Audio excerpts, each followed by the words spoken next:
Media houses in Manipur have resolved to boycott all news related to the state government and BJP Manipur Pradesh after ultimatum served by the media houses to clear outstanding bills for advertisement by April 23 had lapsed.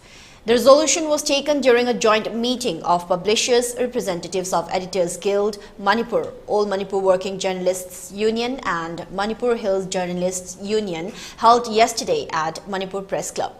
The meeting decided to go ahead with a boycott as state government and BJP state unit failed to give any response. The boycott will cover all news related to Manipur government, ruling parties BJP and NPF. It will, however, not include the offices of the governor, the speaker, COVID-19 and pandemic-related news, including medical emergencies.